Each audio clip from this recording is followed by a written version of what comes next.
पुंडलिक वरदा हरी विठ्ठल श्री ज्ञानदेव तुकाराम.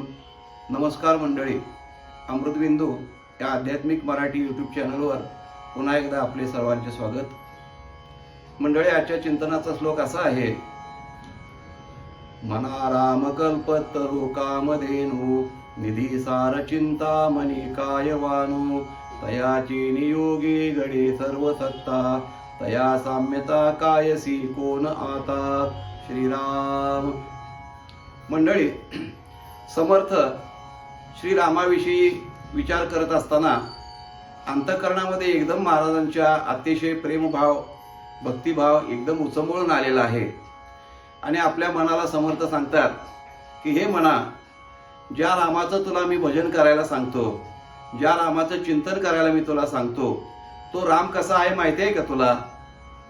तो माझा राम, काय त्या रामाचं गुणवर्णन करावं, काय त्या रामाचं सामर्थ्य वर्णन करावं, असं समर्थांच्या अंतःकरणामध्ये भाव निर्माण झाला. आणि ते आपल्या मनाला सांगतात की हे मना, हा जो माझा राम आहे ना, कसा आहे माहिती आहे का? तर म्हणा, राम कल्पतरू कामधेनु. आपलं जे आराध्य दैवत असतं, ज्या आपण आराध्य दैवताची उपासना भक्ती करत असतो, त्या भगवंतावरती आपला इतका दृढ विश्वास असावा, इतकं दृढ प्रेम असावं, एकनिष्ठता इतकी असावी की त्याच्याशिवाय जगामध्ये दुसरा कोणीही श्रेष्ठ नाही, असा एक भाव अंतःकरणामध्ये भक्तांच्या निर्माण झाला पाहिजे. हे सगुण भक्तीचं फार मोठं वैशिष्ट्य आहे. सर्व देवांच्या ठिकाणी भक्तिभाव असलाच पाहिजे, असू नये असं नाही, परंतु एकनिष्ठ भक्ती, एकविध भक्ती ज्याला म्हणतात, त्या एकविध भक्तीतलं हे वर्म आहे.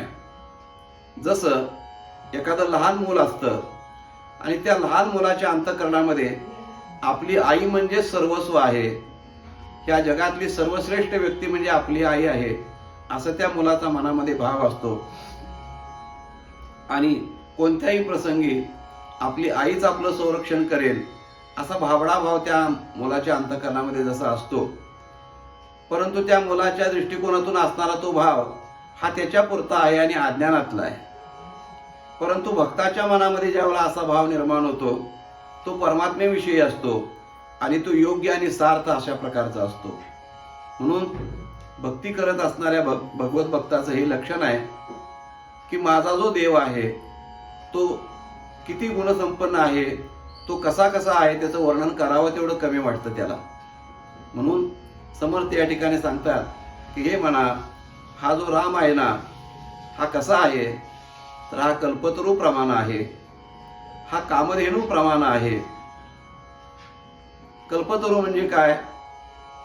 कल्पतरू या शब्दाचा अर्थ, तरू म्हणजे झाड, कल्प म्हणजे मनामध्ये कल्पना ज्या गोष्टीच्या कराव्यात ते प्राप्त करून देणारा एक झाड असणार आहे. ते आपल्या पुराणामध्ये कल्पतरूचं वर्णन खूप ठिकाणी आलेलं आहे. ज्ञानेश्वरीमध्ये ज्ञानेश्वर माऊलीने कल्पतरूची उद्याने असा शब्द वापरलेला आहे. पण ती कुठं? तर स्वर्गामध्ये. आता मनुष्याचा प्रश्न असा आहे की मेल्याशिवाय स्वर्ग दिसत नाही आणि त्या स्वर्गामधली कल्पतरू बघायची केव्हा? म्हणून ते कल्पतरू आपण फक्त कल्पनेमध्येच ऐकायचे आणि कल्पनेमध्येच वाचायचे. परंतु आपल्या कवीने, सर्व कवीने कल्पतरूला त्या ठिकाणी स्थान दिलेलं आहे. याचा अर्थ पूर्वी केव्हा तरी या पृथ्वीवरती कल्पतरूचं झाड असलं पाहिजे किंवा ते असावं. या कलीच्या प्रभावानं, कलियुगाच्या असणाऱ्या दुष्ट प्रवृत्तीमुळं काही गोष्टी पृथ्वीवरच्या कलियुगामध्ये नष्ट झालेल्या आहेत. पूर्वीच्या काळामध्ये जेवढं सोनं या पृथ्वीवरती होतं तेवढं सोनं आता कलियुगामध्ये नाही आहे. पूर्वीच्या काळातल्या ज्या ज्या काही असाधारण गोष्टी होत्या, असामान्य गोष्टी होत्या, ते आता पृथ्वीवरती राहिलेल्या नाही आहेत. म्हणून अनेक ज्या गोष्टी लुप्त झाल्या त्यामधलं कल्पतरू एक असणार एक झाड आहे. काय वैशिष्ट्य त्याचं? तर जी मनामध्ये इच्छा करावी, जी कल्पना करावी, ते त्या भक्ताची, त्या साधकाची पूर्ण करून देणारं असणारं ते कल्पतरूचं झाड आहे. तसं समर्थ म्हणतात, हे म्हणा, हा जो राम आहे ना आपला, हा कसा आहे? तर कल्पतरूच्या झाडाप्रमाणे आहे. फक्त तू त्याच्याजवळ जायचं आणि आपल्या मनातला भाव त्याला बोलून दाखवायचा. आपल्या अंतःकरणातला असणारी जी काही उणीव आहे, जी कमतरता आहे, ती त्या रामापुढे बोलून दाखवायची. नवे नवे तू मनात जरी आणलं तरी त्या ठिकाणी ते रामाला सगळं कळतं. तुकाराम महाराज असं म्हणतात, न सांगता तुम्हा कळो येते अंतर, न सांगता तुम्हा कळो येते अंतर, विश्वी विश्वंभर परिहारची न लगे, विश्वी विश्वंभर परिहारची न लगे, न सांगता तुम्हा कळो येते अंतर. परमात्मा असा आहे की आपल्या मनातले आलेले विचार सुद्धा त्याला कळतात, त्यामुळे त्याला सांगावंही लागत नाही. जसं त्या कल्पतरूच्या झाडाला आपल्या मनातले विचार कळत असतात, तसं आपल्या देवाला आपल्या मनातलं सगळं कळतं आणि न सांगताच तो सर्व गोष्टी आपल्याला अनायासे प्राप्त करून देत असतो. फक्त आपला त्याच्यावरती विश्वास असला पाहिजे, ही जास्त महत्वाची गोष्ट आहे. म्हणून हे म्हणा, माझा राम जो आहे ना तो कल्पतरू आहे. नुसता कल्पतरू आहे असं नाही, तर तो कामधेनूही आहे. कामधेनू एक असणारी स्वर्गीय गाय आहे. ही गाय सामान्य गायीप्रमाणे नाही आहे. म्हणून तर तुकाराम महाराजांनी असं म्हटलंय की बहुदुधड जरी झाली म्हैस गाय, तरी होईल काय कामधेनू. जगामध्ये खूप म्हशी गायी आहेत की ज्या भरपूर दूध देणाऱ्या आहेत. अगदी 25-25, 30-30 लिटर दूध देणाऱ्या म्हशी आणि गायी आहेत सध्या. परंतु कामधेनू गायीची बरोबरी त्या करू शकत नाहीत. कारण कामधेनू गाय ही नुसती दूध देणारी गाय नसून तिच्या इच्छेनं ते पाहिजे ती वस्तू प्रगट करून आपल्याला देणारी गाय आहे. म्हणून अशी गाय पूर्वीच्या काळामध्ये ऋषीमुनींच्या आश्रमामध्ये असायची. ती त्यांच्या तपश्चर्येचं फळ म्हणून त्यांना प्राप्त झालेली असायची. जमदग्नी ऋषींच्या घरी कामधेनू गाय होती. आणि एकदा सहस्रार्जुन राजा शिकारी करता त्या अरण्यामध्ये गेलेला असताना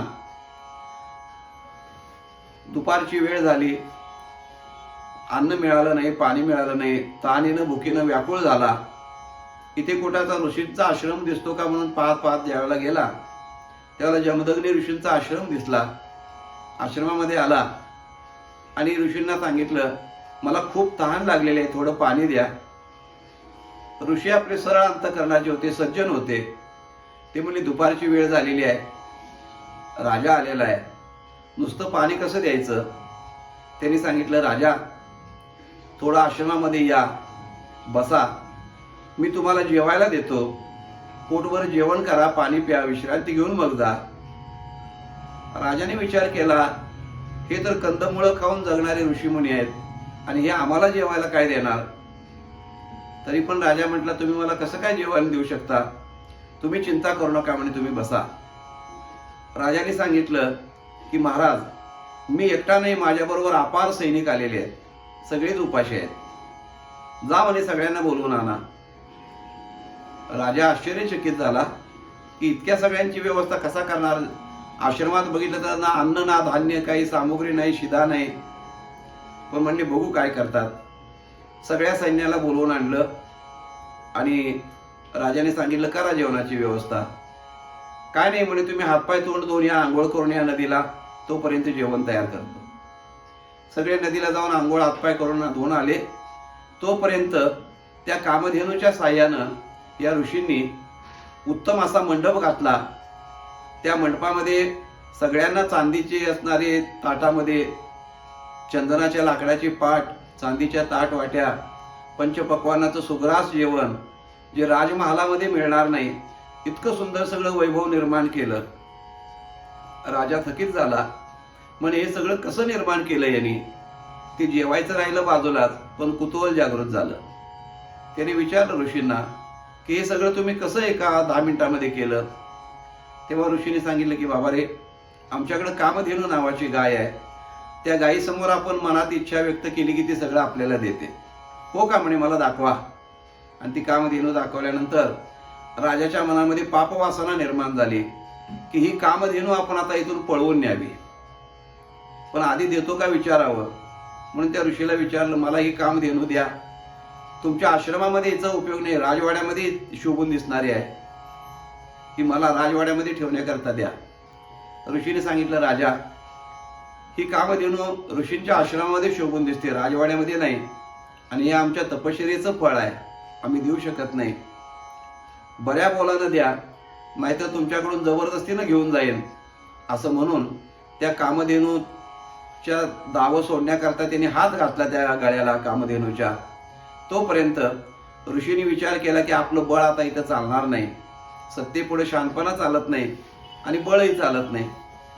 म्हणून त्या कामधेनूला प्रार्थना केली की माते, मी सहजगत्या सहज स्वभावानं परोपकाराच्या स्वभावानं राजाला मी इथं जेवायला थांब म्हटलं. तुझ्या कृपेने ही सगळी सामग्री निर्माण झाली, पण आता तुझ्याच मुळावरती तो उठलेला आहे, तूच बघ काय करायचं ते. असं म्हटल्यानंतर त्या कामधेनूच्या अंगावरती जेवढे केस होते त्या प्रत्येक केसापासून असे एक एक एक एक सैनिक निर्माण झाले. जेवढे राजाचे सैनिक होते त्याच्या दशपट शतपट सैन्य निर्माण झालं आणि त्या सहस्रार्जुन राजाचा आणि त्यांच्या सर्व सैन्याचा पराभव करून त्याला अगदी परास्त करून टाकलं. तो पराभूत होऊन त्या ठिकाणी मागे गेला. सांगायचा मुद्दा असा की अशी असणारी ही कामधेनू आहे की तिच्या इच्छा मात्रानं सर्व काही निर्माण करते. समर्थ सांगतात, हे म्हणा, माझा रामधेनू माझा राम जसा कल्पतरू आहे तसा माझा राम कामधेनू देखील आहे. म्हणून म्हणा, राम कल्पतरू कामधेनू. जसा कामधेनू आहे तसा राम हा निधी देखील आहे. निधी कशाला म्हणतात तर धनाचा साठा. अपरिमित असणारं धन ज्या ठिकाणी साठवलेलं असतं त्याला निधी असं म्हणतात. म्हणून आपल्याकडे निधी म्हटलं जातं पैशाच्या साठ्याला. कोणत्याही प्रकारचा निधी आपण म्हणतो निधी गोळा केला, निधी जमा केला म्हणजे साठा. अपार असणारा साठ्याला निधी म्हणतात. माझा राम हा निधी आहे. तुकाराम महाराजांनी सुद्धा असं म्हणलंय की पांडुरंग हा धन आहे. भक्तांच्या घरामध्ये जे धन असतं ते कोणतं धन असतं? लोकांच्या घरामध्ये सोनं चांदी पैसे अमुक इतकं धन असतं, नोटा. परंतु भक्तांच्या घरामध्ये धन, तुकाराम महाराज म्हणतात, आमच्या घरी धन कोणतं आहे? धन घरी पांडुरंग अभंग हे सरेना. अभंग असणारं हे धन, पांडुरंग रूपी धन आमच्या घरामध्ये असतं. समर्थ म्हणतात, म्हणा, माझा राम काय आहे तर निधी आहे, म्हणजे धनाचा साठा आहे. तुला त्याच्याजवळ काही कमी पडणार नाही. जसा तो निधी आहे तसा तो सर्वाची सार देखील आहे. म्हणजे जे दृश्य अदृश्य जे विश्व आहे त्या विश्वाचं सारभूत तत्व जर काय असेल तर एक श्रीराम आहे. या रामापासून सर्व विश्व निर्माण झालं. हे सर्व दृश्य अदृश्य जे पदार्थ जगातले आहेत हे सर्व उत्पन्न करता किंवा त्या सर्वाचं सारभूत तत्व जर काय असेल तर तो माझा श्रीराम आहे.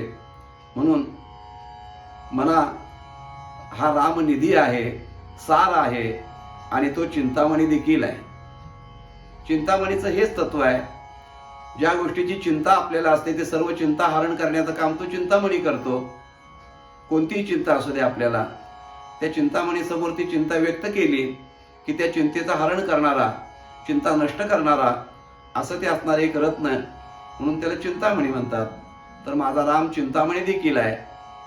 म्हणून समर्थ म्हणतात की असा माझा राम आहे म्हणा.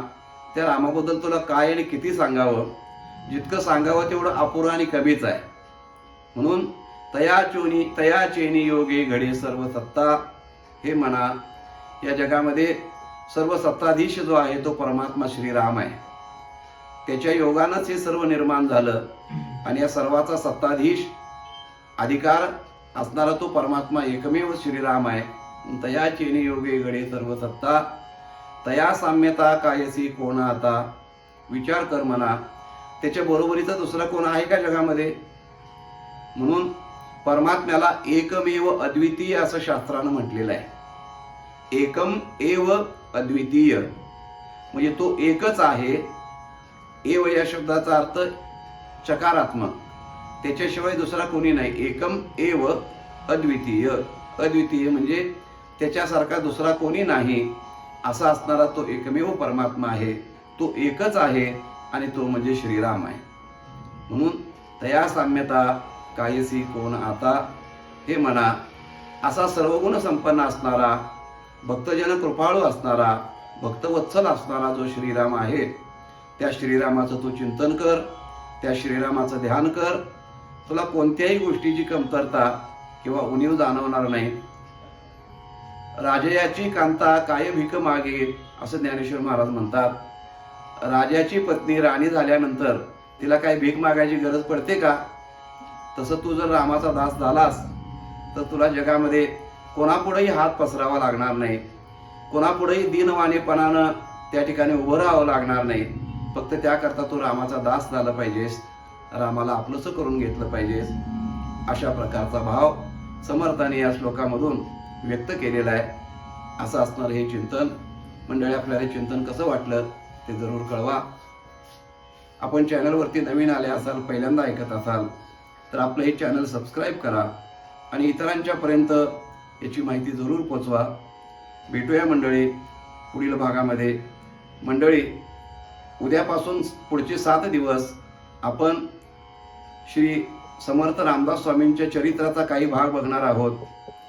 22 तारखेला असणारी श्री रामदास स्वामींची असणारी पुण्यतिथी आहे आणि त्या पुण्यतिथीच्या निमित्तानं त्यांच्या थोडासा चरित्राचा आपण थोडासा आपल्याला जमेल तेवढा विचार करावा, थोडंसं त्यांच्या चरित्राचा उच्चार करावा. या हेतूनं उद्यापासून आपण श्री रामदास स्वामींचं चरित्र हे रोज थोडं थोडं पाहणार आहोत. तेव्हा आपण पुढचे भाग जरूर सगळे भाग आपण ऐका आणि इतरांनाही त्याच्याबद्दल माहिती द्या. भेटूया मंडळी पुन्हा पुढच्या भागामध्ये. तोपर्यंत नमस्कार. रामकृष्ण हरी.